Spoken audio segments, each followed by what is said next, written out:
they've won now the equal amount of Premier Leagues. They've won a lot more European Cups. They're starting to count any elementary school trophies that any players in their history have won to make sure they keep that lead. Is that what's going on?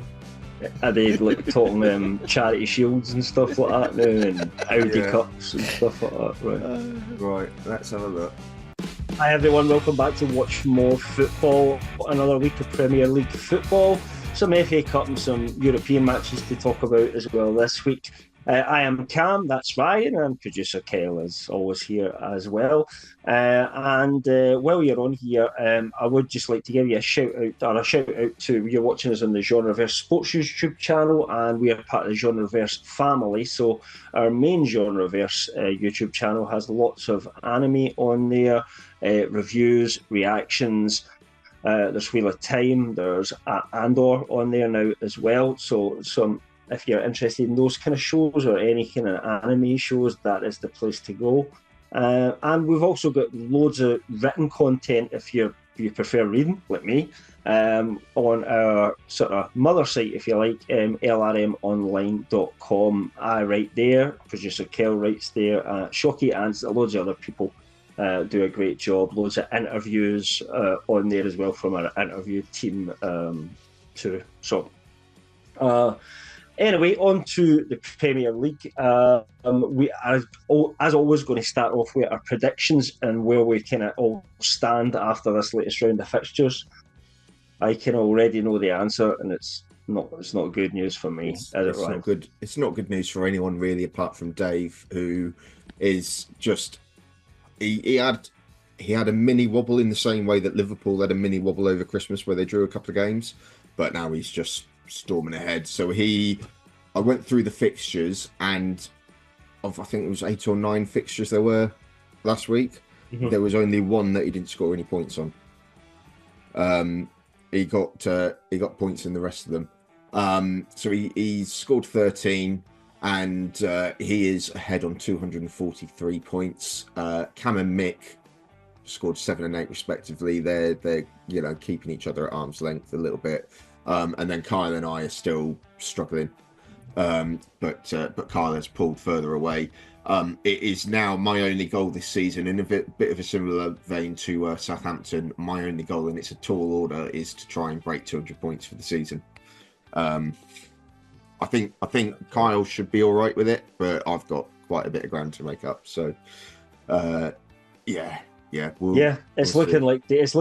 Dave's to lose at this point. I can't believe I was ahead till like Christmas, like every week till Christmas. So in my opinion, I've bottled it big time. You absolutely have. I'd say it on our chat that I have been invited to move to North London. Yeah, it's 12 points of difference. Dave's on 243, you're on 231, Cam. But it's just you're going to have 2 really good weeks. Yeah, it has to be. Or he has to just have a couple spectacularly bad. But and since we're probably going to, producer, got to cut in here. I need to. The recording's fine. We don't have to start over or anything. But I need to stop the recording and start it again. Carry on. Yeah. I mean, I was going to say that Dave's just been putting up really big numbers recently, but actually his scores have been pretty bang average. Just you and Mick haven't taken advantage at all, to be honest. So Dave scores 5, you score 4. Dave got 4 the week. I think we're all going for Yeah. Similar results, not the same scores, but nobody's really getting the right scores, so we're all getting roughly 1 point in the same places. So that has been a thing that we've mentioned quite a few times over the course of the season. I do like the start of the season. I'm sure the first half a dozen in any fixture list, Dave and Mick were exactly the same. And I think maybe the reason why I've struggled so much is that I always do mine fresh. I don't because I put the fixtures in the group chat, and you're copy and paste from the previous guys. So you've got their predictions there in front of you, and you just change a couple of numbers around. Whereas I always take your base template and do it, and I personally don't look at this when I'm doing mine, because I think it can influence you that way. So I try and not do that. But it's not working for me so far. What I would say, what's frustrating is I'm just going to double check. on something. I think I was 2, maybe 3 late goals away from being like 9 points better off. Yeah, so I went for, just to get a deep dive into my ones. So I went for an Arsenal win on Wednesday, and Palace scored a late equaliser, so I lost a point there. I went for a draw between Southampton and Fulham. That was a last-minute winner for Fulham, and then I went for a draw between. I went for a Bournemouth win, and again that was a last-minute equaliser from United against Bournemouth. So I went for a Bournemouth one as well. Although I imagine Dave probably did as well. Yeah, that's 7 points are left on the table, potentially, which is annoying. I think I was on 3 points at one point, and then someone scored a 90th minute goal, and it gave me no points and gave Dave 3. So it was like a 3. Yeah, that was 6 point turnaround, but that was the Bournemouth United game. Yeah, I think it was. Yeah, that's right. Yeah. Oh well. Yeah. Well. Yeah. Still got a few weeks to go, but we'll see. But Dave is definitely the strong favourite at the moment. Yeah. Sort of team of the week then. Yeah. Team of the week. We had some interesting chat. A lot of these players picked themselves. I think we had a couple of contentious ones. But we'll start with Robert Sanchez in goal, who did actually pull off some good saves. But he wasn't massively convincing against Everton. I don't think he doesn't command it. No, he made some mistakes as well, which surprisingly never cost him in the end, or they didn't make the most of it. But he did make some mistakes in the game. But he kind of showed the duality of him. He also pulled off some great saves. But since they kept the clean sheet and pulled off several great saves, I think. Yeah. And I mean, my other shout was going to be Kepa for Bournemouth against United, because I thought he had quite a good game. We created quite a few chances, I thought, but he let one in. I don't remember him sort of saving much though, where it was a lot of blocks, especially at the end when they were down a man, but not really. I don't think there were any. I don't think there were any necessarily like highlight reel saves, but I think he was very proactive. I think. To sort of snuff things out before they developed. Back four, we somehow got 2 Newcastle defenders in a back four against a 10-man Ipswich. So explain yourself, Cam. Dan Burn and Kieran Trippier. Well, it's obviously not for their defensive capabilities. I mean, both did well, but it's actually surprising how many times Trips has put himself in contention for the team of the week since he come back in because of Hall's injury. And Tino having to move to left back. This actually worked really well, but I think most Newcastle fans probably thought Chips was done, But whether just that run of games is giving him that, or it was run up to the final, he knew he had to, perform. I don't know, but he seems to just have kind of found a lease of life, A year ago, we were saying how daft Newcastle were for not selling him to Bayern Munich, weren't we? Yeah. So he has done well recently. Dan Burn obviously got his goal. His head wasn't in it, and Dan Burn scored, but he was very good as well in terms of. He did, I suppose, in some ways. Not intentionally, but kind of just by proxy. We'll go more on that later. We've got a return of a feature later for you guys. And then next to Dan Burn at centre back, we got Trevor Chalobah, who. I only watched the first half of the Chelsea match, but he was excellent. He won the ball on halfway line from Beto trying to hold the ball up, and that immediately led to Chelsea's goal. And it's just sort of he wins the ball, plays a pass to Enzo plays a pass to Jackson, and boom, it's in. And he just was really solid at the back, and really he sort of sums up Chelsea's policy in that he's now a senior defender in that team, and he's got sort of the level-headedness, he's got the leadership about him, but you can guarantee he's going to get sold again in the summer. He's only back at Chelsea. He's probably been back the at best Chelsea because they had an injury crisis this half of the season, and they'll probably get rid of him because he's. But if they are going to fail or not good enough or whatever, if they are going to go on to challenge for trophies, they need a Chalobah in the side, and. It's just, we had this conversation. He's played himself, they defensively they've been poor, but he's played well, you know. Yeah. And okay, maybe if everyone was fit, things would be better. But Yeah. you know, he's done a But job. we've had this conversation before with Chelsea. Is that, you know, they have got a lot of very good young, talented players, but they do need a couple of old heads to just sort of steer them together a bit. And it remains to be seen whether they're willing to take the punt on those people. But Chalobah isn't a punt. He's there. You haven't got to spend a penny on him, you know. Yeah, but exactly. you know, if they sell him for 30 million, it means they can buy 5 more South American children. So, yeah, It's not when we say children, I'm sure they are 16, which is legally allowed to sign contracts at this point. Just not accusing anyone either of child trafficking or breaking the rules of although Chelsea have been, they have got previous actually found guilty of doing it before. So one of my first ever memories of football rule breaking was and bear in mind, you know, when I first started watching football, I was in Australia, so it's difficult to get football news. But they got fined, or they got a transfer ban for signing the kid called Gaël Kakuta from France because they broke some rules on that. And then, you know, big news story. And then very next game, he's one of the kids chucked into an early League Cup round game, and it went to penalties against Blackburn. He misses his penalty, and it's like, well, that was worth all that fuss, wasn't it? That's what happens sometimes. Yeah. And then left back, you know, for the second week in a row, we've got some left back related controversy, and I think that's just because left back is the most forgettable position in football, isn't it? It's left back on the bench for a reason. You could argue right back's just as We've gone for Ryan Sessegnon, who scored a last minute winner for Fulham against Southampton. I cannot describe the goal for you. I pushed quite hard for Luke Shaw, who, you know, I got a bit of stick for including Harry Amass last week. I think Luke Shaw had a much better game against Bournemouth than Harry Amass did against Wolves. So this was discussed in our chat, and Dave and I absolutely vetoed Luke Shaw getting into the. If Dave wants to have a say on the team of the week, of the game as well. If Dave wants to have a say in team of the week, he can fucking welcome on the podcast and defend himself, because. No, but I can. And I watched the highlights, and I thought, I am going to watch these highlights. I missed some bits of the game. I watched most of it.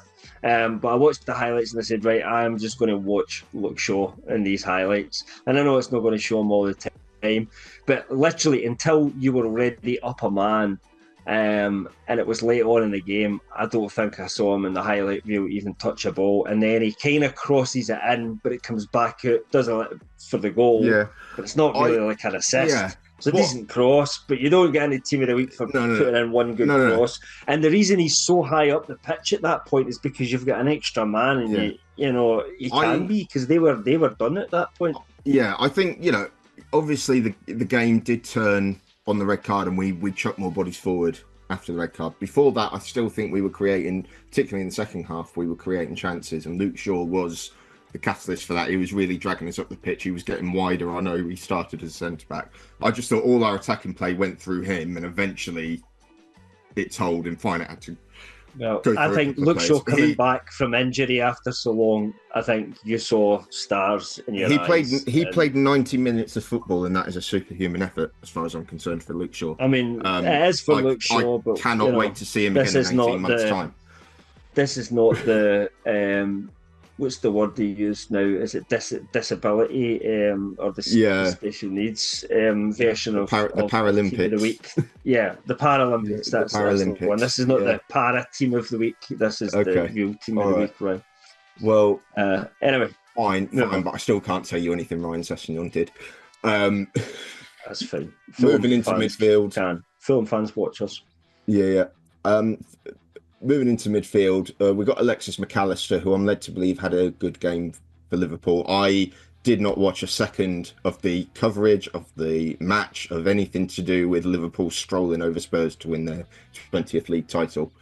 So they did play take well. Everyone's word for it. I have heard that. And I think there's quite a few Liverpool players could have got in the team, but I did factor in the fact that they were playing Spurs, who are absolute dog shit. You have to factor that in a little bit. And the one that stood out for me more than anybody else was McAllister.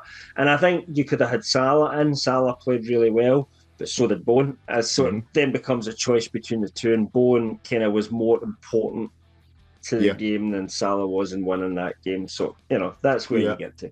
And then next to him in midfield, we've got Carlos Baleba, who I think actually played centre-back that game, but he's in purely because he won the game for Brighton with just the most ridiculous goal I've seen in a while. But he had a great game as well. He's a fantastic player. I would highlights of that. He is a good player. He will not be at Brighton forever, but he'll cost a lot of money whenever someone goes for him.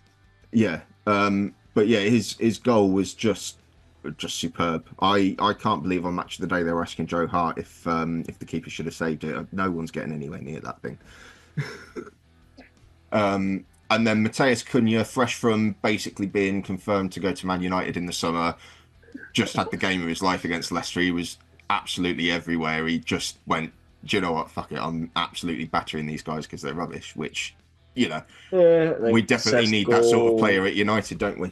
Like a guy who's just going to go, right, these are rubbish. I'm going to turn it on. Here we go. I mean, you do, but it's still, I'll just point out in case anyone's watching this and isn't keeping up with the news, Ryan's saying that, but no, Cunha has not been confirmed to go to Man United yet. That's just Ryan is so confident it's going to happen that this is when we get confident Ryan coming out. Yeah. Whatever he dreams in his head is just what happens. He's going to win the treble and then upset Real Madrid when he gets the Ballon d'Or at the end of next season. So it's decided. Fair play. Yeah. We shall see. Yeah. Forwards. So Jared Bowen, like you said, he set up the two West Ham goals. I don't think he didn't score them, did he? It was Suchek and somebody else. Yeah. Two really good crosses. And actually, I almost had a cheeky plump for Aaron Wan-Bissaka at right back again, but you can't do that when you concede 3 goals. So, but Wan-Bissaka and Bowen looked up really well. Wan-Bissaka have a shot. I think the highlight reel. That's what I saw. But I don't know if that's worth TV of the week. Bowen put the crosses if you once played for Man United, though, apparently we and if you're going to play for Man United if you're going to play for Man United in the future, we've established. I mean, Wan-Bissaka even in the worst with ever season, but yeah. But yeah, Bowen had an excellent game. But West Ham sort of came up short. It's the best I've seen West Ham play for a long while. They're not doing very well under Graham Potter at all. But yeah, they came up just short. And then Jeremy Doku I've got on the left wing, who I think he came off the bench against Villa, but he is the perfect come off the bench, run at a knackered fullback and create problems sort of player. Absolutely is. And he's done that quite a few times recently, where he's just forced the issue just by being direct and causing a bit of chaos in the box, and that's what from what so I never watched a massive amount of that game, but it looks like City very much deserve to win it. And then up front we've got Jean-Philippe Mateta. Strictly speaking, it's got to be for his goal against Arsenal, the sort of late equaliser, which was quite a good finish. But he was excellent in the cup semi-final against Villa as well, I thought.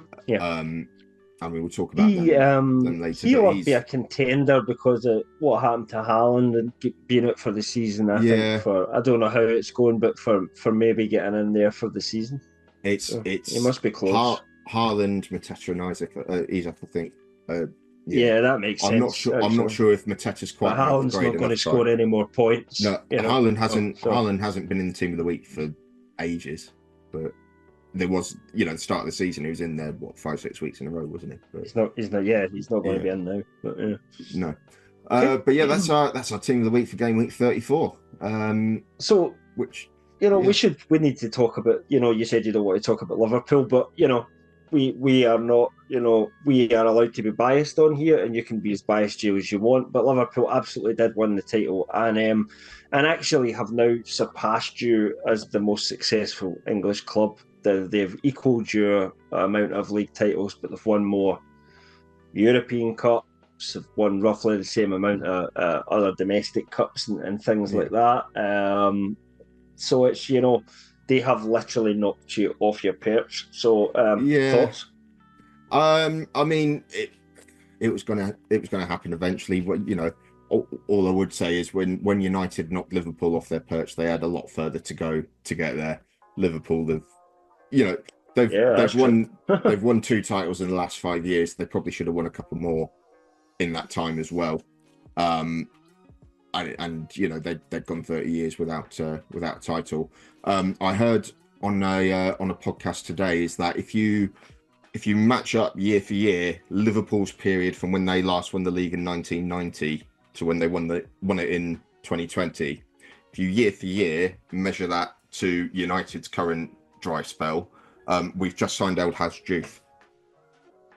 Right. Okay. So we've got a long way to go. But, I mean, but the thing is, you've got to compare it to. As Man United have a club have had several dry spells. So before Sir Alex Ferguson, you were nowhere near. So back in 1990 when Liverpool won it, they were so far ahead of you. Yeah. So actually, that period under Sir Alex Ferguson is really on its own as an outlier compared to the history of Man United Football Club. You were never that successful. Yeah, I mean, we had a period in the 60s where we were top dogs, but that was only about 5 years or so. Yeah. Even a period, but yeah. But yeah, I mean, much as I will, it's my duty as a United fan to say Sir Alex Ferguson's the best manager who's ever done it. A lot of that was built on a lot of unique circumstances coming together at the right time for him. In terms of the class of '92, he got a lot out of a few of those players, like say Nicky Butt, Gary Neville, that sort of thing. But they all came together at the same time and formed the core of a team that lasted about 10 years. And just United were able to capitalise on the Premier League money better than anyone else. Yeah, as well, because they won the first couple. It just snowballed, and the popularity. But not only that, but they really sort of pushed the commercial side of it more than any other club were doing at the time as well, which also helped.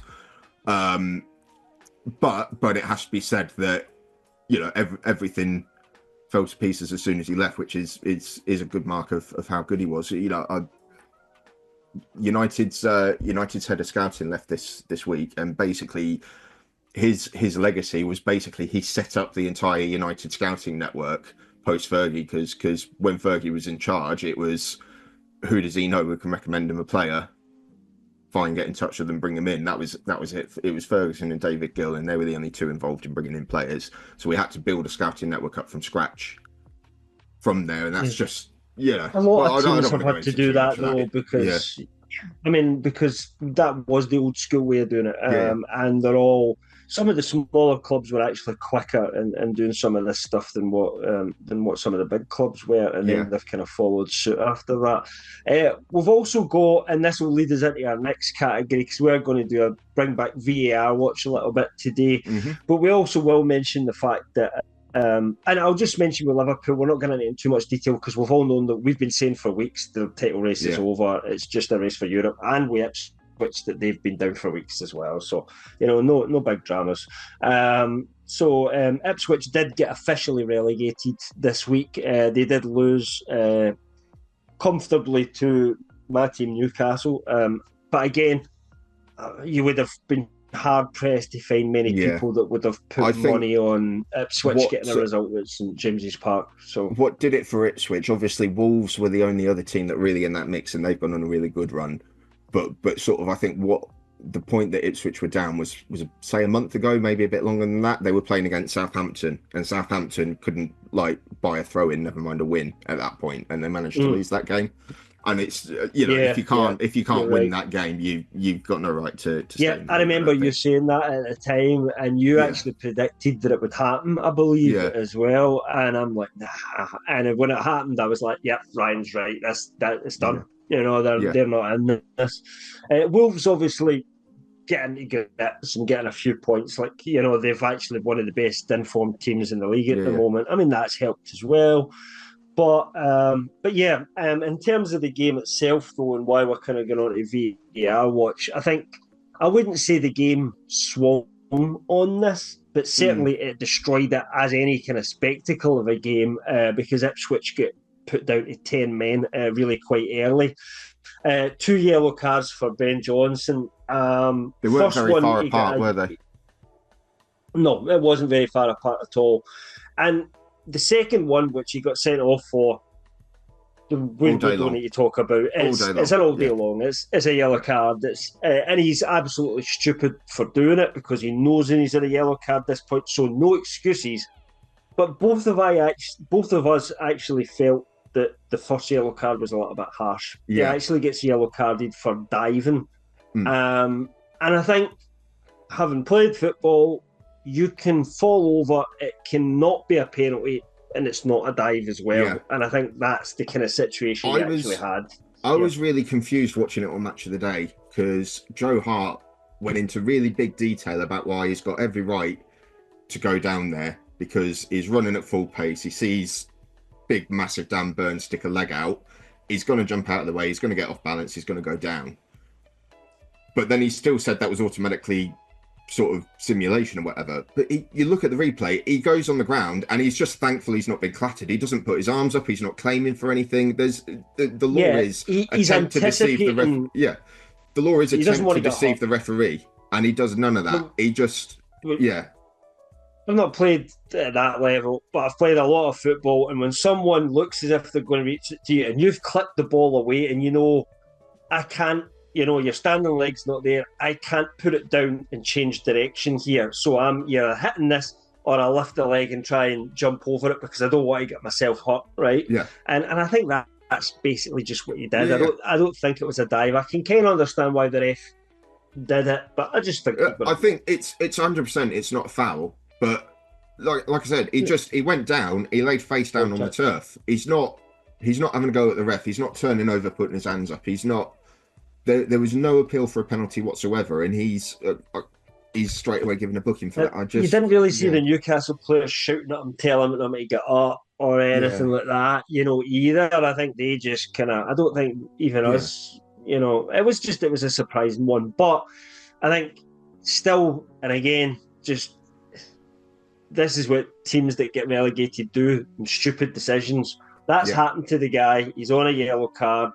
Then what he goes and does next, which is basically just rest. Isaac goes round about him and he just goes, no, I'm going to grab a hold of you and I'm just going to drag you straight back. It's, you can't not get a yellow card for that.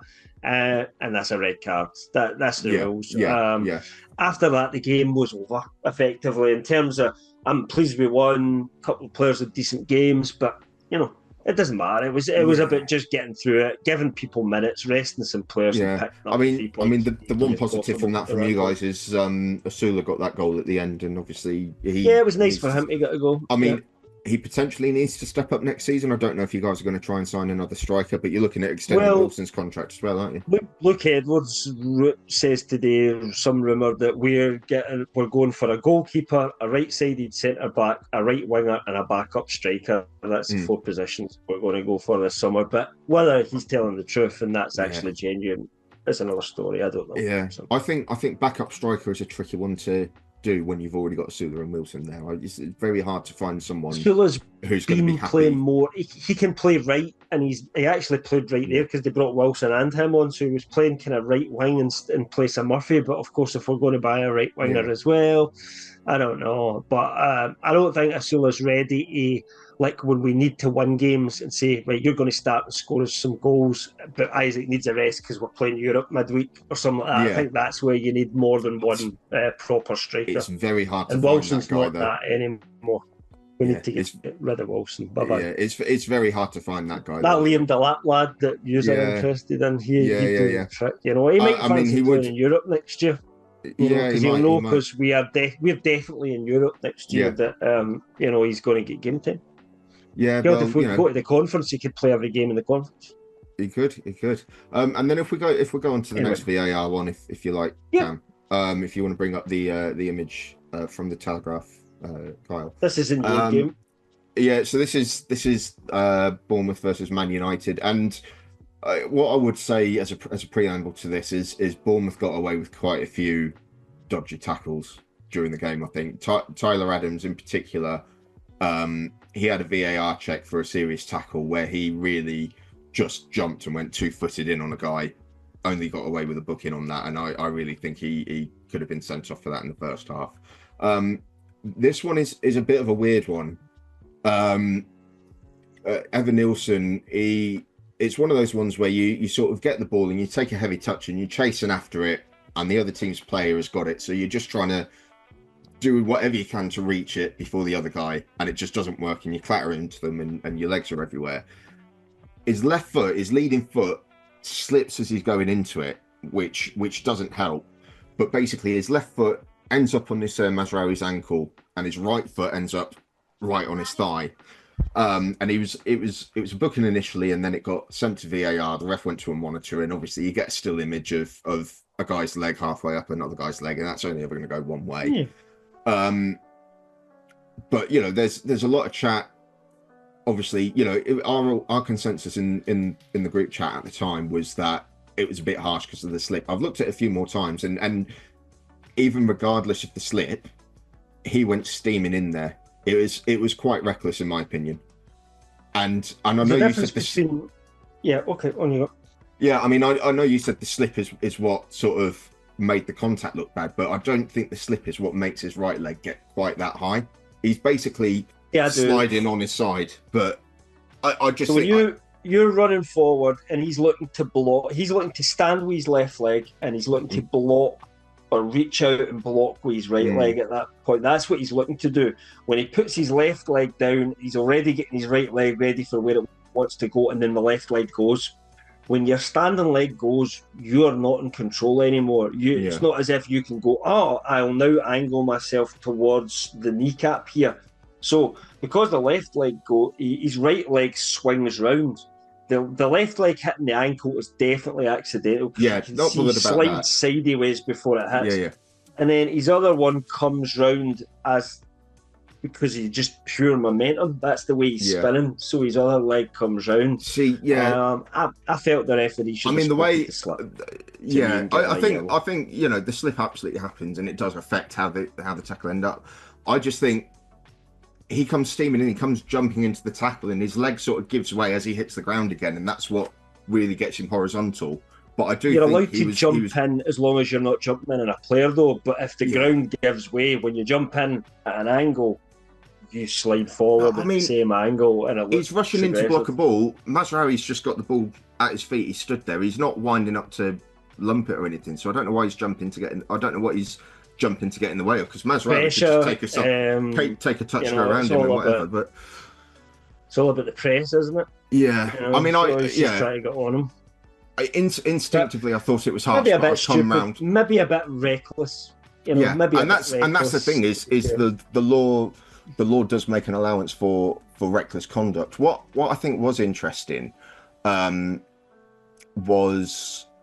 I was reading obviously the match threads on Reddit at the time as well, and all the consensus was doesn't matter about the slip. It's a dangerous challenge. If he can get hurt, that means it's a red card, and I don't think that is correct. The outcome shouldn't dictate the punishment. It should be, have you made a silly decision? You get punished on that silly decision. You don't get punished on an accident that leads to dangerous play. Football, and it's not always a foul. That's just possible. You could have two people go for the ball. They both hit the ball at the same time, and somebody's leg snaps. That's not a foul. Without the leg snapping, that literally happened to me last night. Yeah, that literally happened to me last night. There was a loose ball, and I go to kick it. Other player goes to absolutely batter it into the goal, and we both meet at the same time, and it just sort of trickles off. And I was all right for the rest of the game. It was only about 2 minutes till full time, but then when I sat down, it just sort of all came up through my leg afterwards. Yeah. And imagine that was two professional football players. Yeah, I wasn't. Well, no. This is the guy the size of a prop forward. Never mind. Yeah.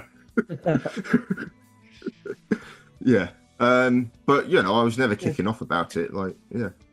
But it did change the game, I think, because I think Bournemouth wins that game. I don't think they would have been under as much pressure I thought you didn't do badly, but you weren't really creating much, and I think they sat back a little bit and felt a bit part. I don't think Bournemouth were that good at all yesterday, to be honest. They got the goal. We sort of gifted them their goal, but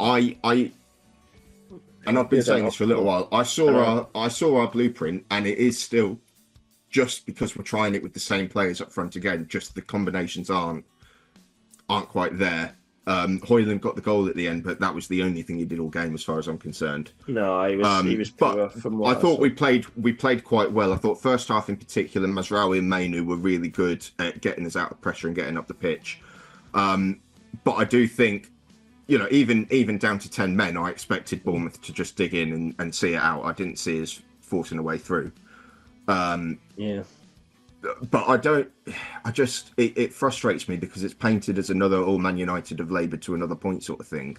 And it's just like, no, these games happen now for us. It's not a surprise it shouldn't be a surprise when we drop points anymore. It shouldn't really even be cause of concern. We're, against Palace, no, away from home. It was a game, but it's always more significant because it's United. But I didn't think Bournemouth were any good, but they'll get plaudits for getting a point against United for some reason. No, I don't think Bournemouth had their best game right enough. Maybe they have to look at. I mean, this is the team that smashed us. Remember earlier on the season, at that point they were electric, but they've definitely dropped off from that level at the moment, for sure. We're not going to talk too much about the race for Europe, which Bournemouth are still officially in this week, because it's the only thing we've got left to talk about in the future weeks, really. So, and it's going to get tighter and tighter and tighter as we go down the line. Everybody's still in it that was in it last week when we talked about it. But we will have a little chat about the FA Cup semi-finals. So we had 2 semi-finals happened. That is first normally one what happens when was, you're at the semi-final stages. You have 2 of them. it is normally what happens at that point, correct, right? Yeah. And being technically correct is the best kind of correct. Yeah. Prick. Sorry, what was that? Yeah, prick. Palace. That's I must have been what I thought they've played a million games this week, but no, actually they did play in the semi-final against Aston Villa. It was at Wembley, so it was a neutral ground, so it wasn't as if they were at home or anything, and they absolutely battered Aston Villa. It was 3-0, but it was Palace from start to finish. Villa didn't have a kick, did they? No. Wharton was excellent. Eze, his first goal to open the scoring was just, it's a goal made for that sort of occasion, isn't it? Where he just picks up the ball, no one's near, and he thought, just fuck it, I'm going to smash it into the top corner. And then he did like a little, kind of surprised as well, because he did a little Cantona celebration at the end of it, didn't he? He just sort of stood there and just went, yeah, that was fucking awesome, wasn't it? He is a good player, except when he's taking penalties. Don't let him take penalties. I think we were surprised that Palace go and get a result like that. I mean, Aston Villa had just beaten. I mean, it's funny, right? So we just recently smashed Palace. Then Aston Villa smashed us, and then Palace smashed Aston Villa. And that's the inconsistency of some of these teams at this level and at this time of the season, I think, So these games just happen. But no trophies for us this year.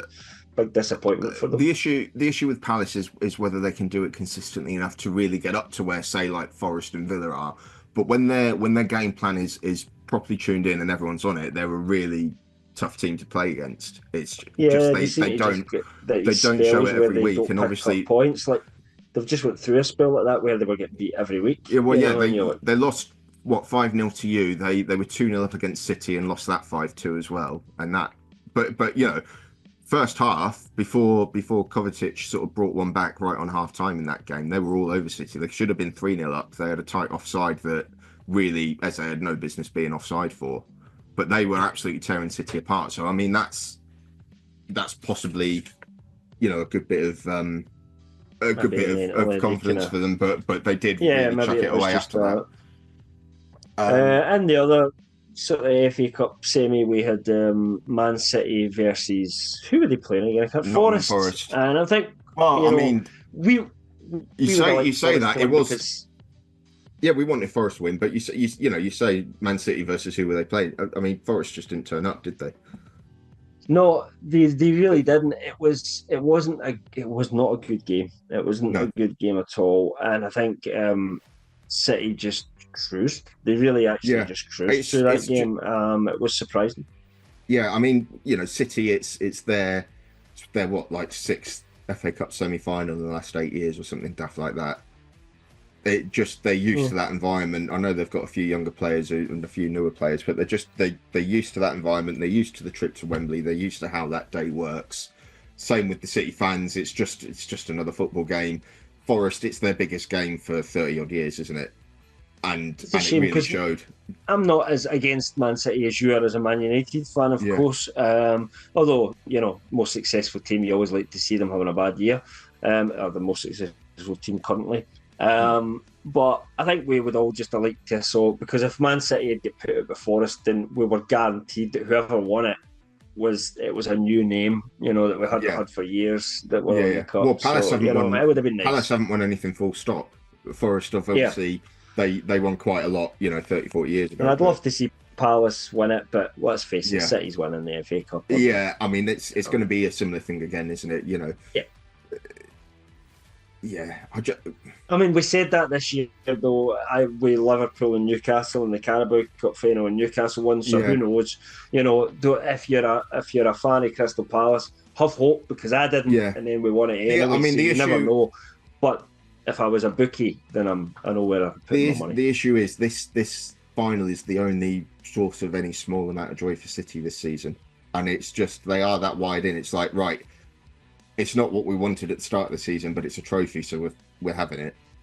To be fair, they're playing a bit better anyway. They've kind of relaxed. They're starting to play a bit better at the moment. So probably because the pressure's off a little bit. So anyway, we'll move on to a little preview of kind of some European games coming up. So right now tonight, we've got Arsenal are playing PSG. Last I heard at the start of the game, PSG were winning 1-0. Is that still the case? It's just gone half time. It's still 1-0. Arsenal have had a couple of chances from what I've had. So predictions: who gets through in that one into the final for you? Who's getting through?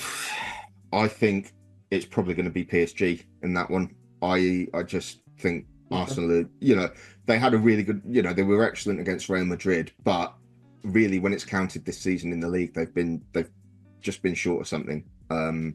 And I think they've got too many defensive injuries really to cope with PSG's front line, because there's a lot wrong with Real Madrid at the minute as well. However good Arsenal were against them, there's a lot wrong with Real Madrid that there isn't with PSG. I think that's my thoughts as well. I would quite like to see Arsenal get to the final. Don't get me wrong. I've no love for PSG in any way whatsoever. But I kind of think Real Madrid are just not the team that they were this year, and they were kind of there for the taking. I'm not demeaning, because Arsenal actually battered them. They battered them. Yeah, they were phenomenal. Yeah, they deserve to batter them, because if you look at Real Madrid all season, even they struggled to even get into that bit of the competition in the first place. I just don't think they're anywhere near the team that they were last year. Because they went forwards instead of the positions that they actually needed. The other game, Barcelona and Inter Milan, who's through for you? I think Barcelona, to be honest. They're just playing excellent football. They beat Real Madrid in the Copa del Rey final on Saturday, and Inter are in a really bad patch at the minute. They've lost 3 games in a row without scoring, including against Milan in the Italian Cup, and Milan are an absolute state at the minute. So I would be surprised if it wasn't Barca, but then the Inter team are set up a bit like what happened when they won it under Mourinho. They are perfectly set up to counter a possession, soak up a lot of pressure from a possession team and counter them. That's how they beat Bayern Munich. So it could. Yeah, and that's the thing. I think Barca have to be the big favourites for the whole competition at the moment. And everybody wants the football lovers want to see a PSG Barcelona final, because I think it's going to be a 10-10 super match or something like that. It won't be, but I could just, funnily enough, see Inter Milan just pure shithouse 1-0 victory across 2 legs, or a penalty win after 2-0 draws or something like that. Just ridiculous. But that's going to be the only way they'll do it. I'd have to give Barca the edge for the moment. Into the Europa League games, yourself versus Athletic Bilbao, isn't it? Yes, it is. Yeah. Yeah, that's the toughest of the two ties. Absolutely. I think that you've got. How do you think it's going to go? I think we'll struggle, to be honest, but what I have noticed in the Europa League, particularly in the knockouts, is the team we've come up against has looked more formidable on paper than they've ended up being in the game. Now, Bilbao, realistically, they're a Champions League level club. They're on course to finish fourth in La Liga anyway. They've got a really nice new stadium that's going to be absolutely packed. All of the players are from the Basque region. They don't sign any players from outside the Basque region, so it all just really matters to all of them, really matters to all the fans, and the final is at their ground as well. So that's just that extra bit of motivation. Yep. So we are really going to have a perfect couple of games to beat them, because they have got some players. Yeah, I just don't know if you'll get that. And I just fancy them. I think they have to be the bookies' favourites the way you've been playing. And on top of that, compare it to the previous round against Lyon. Joshua Zirkzee played the first leg against Lyon. He's injured now. He missed the second leg, but he's out for the season now. Diogo Dalot is going to miss. At the very least the first leg, but he's looking like he might be out for the season as well. We might get Ahmad back, but he's not played for 3 months. It's just weird. There's just too many gaps in the squads now. It's going to need something really special to win that. I think. I can't see it.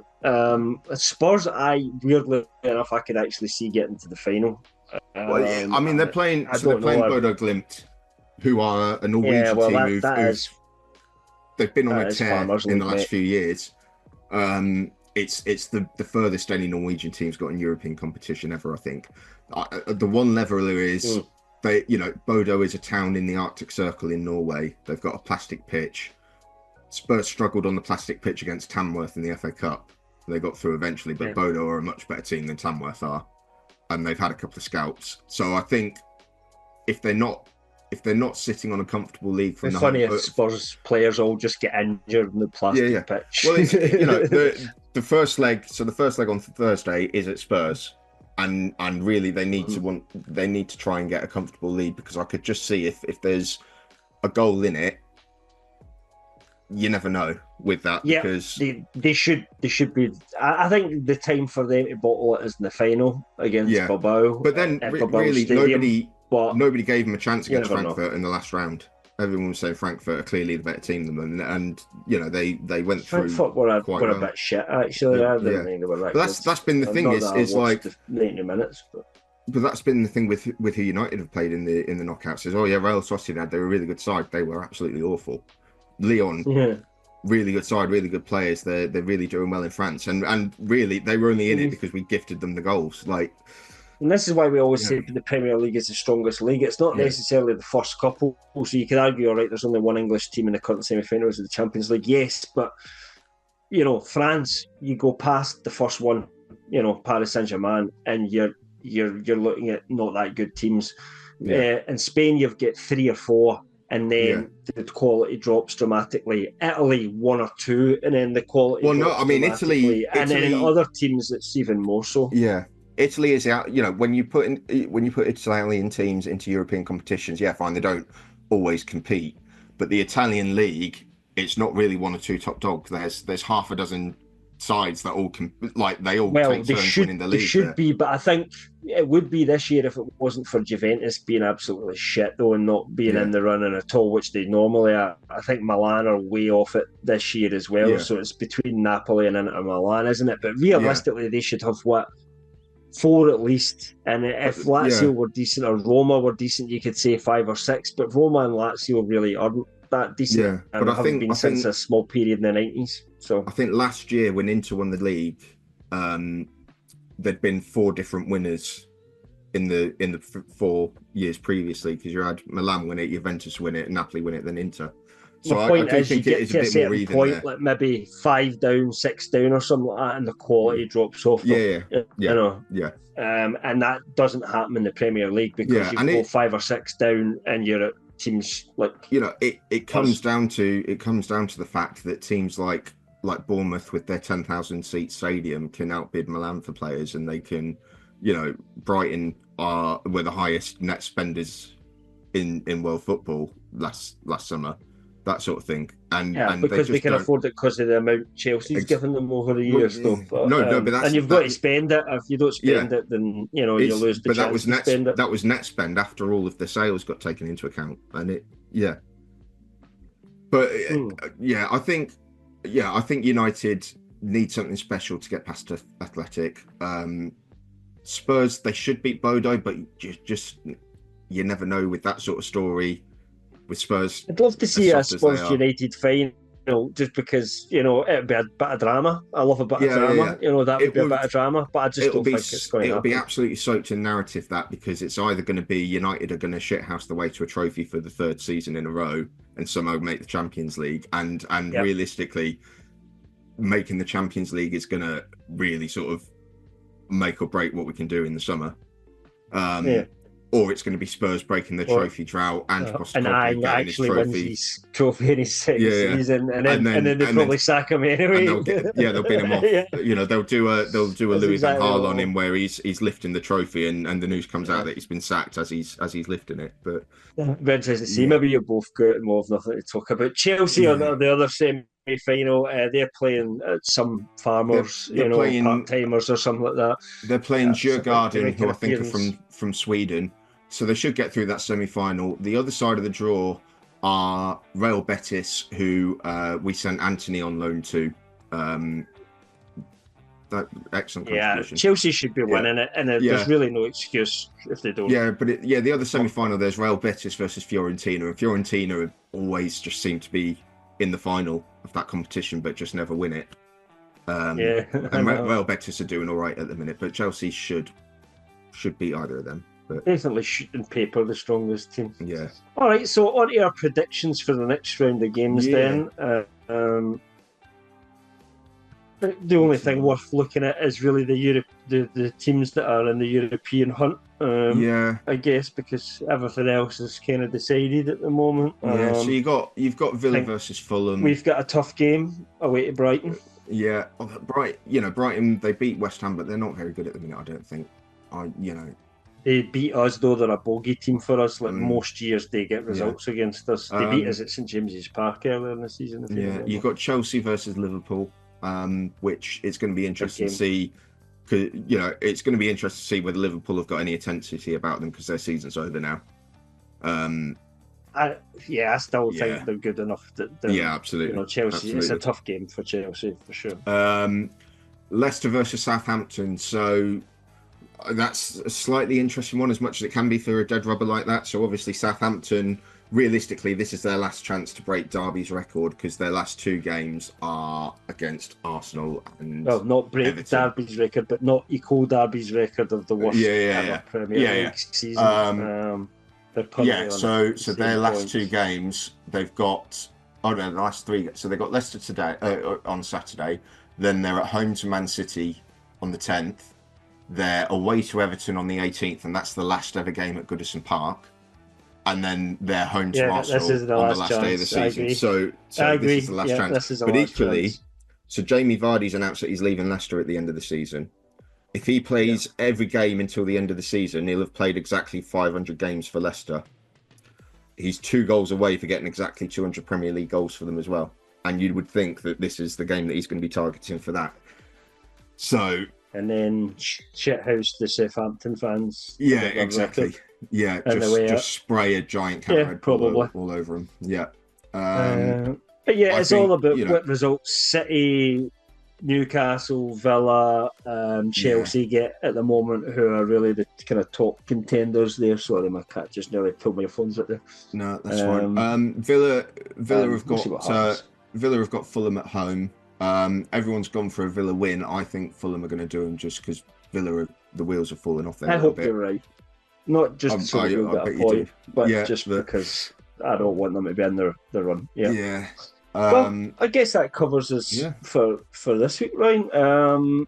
So we'll be back next week to discuss the next round of fixtures. I think we will know a little bit more on like halfway in the European fixtures, so we may discuss them. And we'll just update on the kind of race for Europe at this point, because as I said, there's nothing else really worth talking about. Probably a little bit of a talk about our own games as we go as well. Yeah. The only other thing I Weeks. want to say is that my first season as a season ticket holder came to an end on Saturday, with Havenham Waterlooville. We went into the game needing to better Dorchester Town's result. Went into a 2-0 lead half an hour in. Dorchester went down 1-0 in the first half as well, and it was party atmosphere, absolutely brilliant. I then spent the second half basically having a core football experience. If I had my phone up to my ear, listening to the radio commentary of Dorchester's game, because there was nothing happening in the Havant game. And I turn it on. Dorchester had just equalised. Ah, shit! But it's fine. We're still through to the playoffs. This is to make the playoffs. And then the team Dorchester were playing went a man down with about 5 minutes to go, having missed a couple of sitters, and I'm like, ah, shit. And then the game is petering out. It's deep into stoppage time. All of a sudden, Dorchester win a corner. They send the keeper up, and all of a sudden, the Dorchester commentators are screaming down my ear for a 96th minute winner that sends them to the playoffs at the expense of Hampton Waterlooville. And that is a stereotypical football experience that I've Certainly I've had happen in the flesh for the first time. So that was something. I'll be getting a season ticket again for next season, and I reckon they've got a good chance of going up next season. But yeah, it's been good to go to a ground for a whole season for once. All right, guys. So thanks very much for watching as always, and we'll see you next week. And leave us any comments you can. And if anybody thinks that Luke Shaw should have been in Team of the Week, please leave us a comment. If anybody thinks he shouldn't be, leave us Send a me comment. your PayPal details as well. And thanks. See you later. Bye bye.